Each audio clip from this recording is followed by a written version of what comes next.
En retroussant un peu les manches, on peut bien réussir ce choix des jeunes qui s'investissent dans la terre. Cela est donc possible.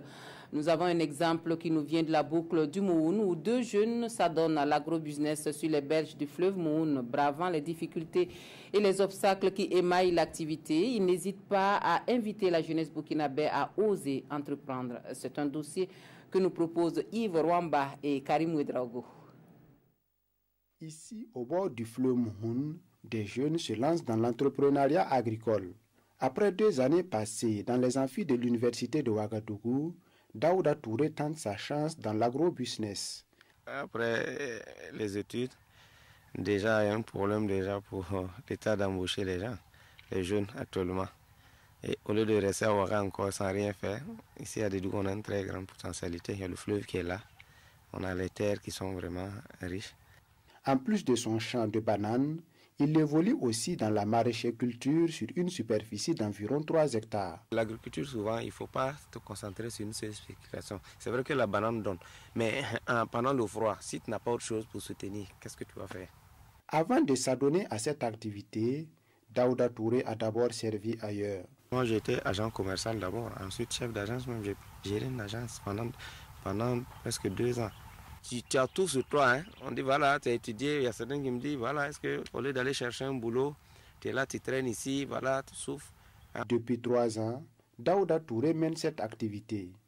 Il a débuté avec 3 millions de francs CFA. Il bénéficie de l'accompagnement de son père, un agent de l'agriculture.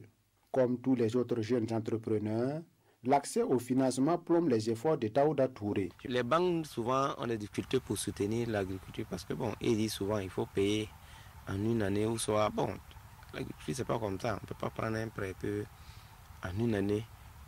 Pour la banane soldée, c'est souvent difficile. La plupart des jeunes confrontés aux problèmes d'employabilité s'adonnent à l'aventure. Pourtant, l'Eldorado n'est pas souvent loin. Et Daouda Touré reste convaincu que son Eldorado se trouve ici au Burkina, plus précisément au bord de ce fleuve. C'est ça l'Eldorado. La terre, ça ne ment pas. Moi, j'ai des amis qui viennent généralement. J'avais un ami canadien qui venait tous les jours, il venait ici. Il dit que mais nous, on a tout ça ici. Pourquoi? Qu'est-ce qu'on va chercher là-bas? Bon, les jeunes, souvent, ont peur du risque. Et puis, les gens sont pressés. Tu ne peux pas créer quelque chose et puis avoir le gain tout de suite. Il faut attendre. Il y a tout un processus. Hein. Vraiment, l'Europe et consorts, non, moi, je ne pense pas. Hein. Au Burkina, on peut tout avoir. Tout au long de ce fleuve, il y a des milliers et des milliers d'hectares. À côté de Daouda Touré, Tidiane Kindo partage la même vision. Il fait de la maraîchère-culture dans son champ de 2,5 hectares. Après avoir fait le tour de quelques pays d'Europe, il cultive ici son propre jardin. J'ai fait les tomates, j'ai fait les choux, je vais faire les choux et puis j'ai fait les oignons. Le travail là c'est bon, mais c'est par manque de moyens. Moi j'ai beaucoup tourné. Je connais Libye, et puis je connais Turquie, je connais Syrie, et je connais Grèce, je connais France, je connais en Espagne. Tout cela, moi j'ai fréquenté.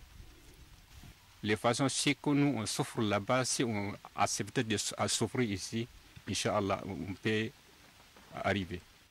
Aujourd'hui, ces initiatives ont inspiré plus d'un. Les abords du fleuve sont de plus en plus occupés.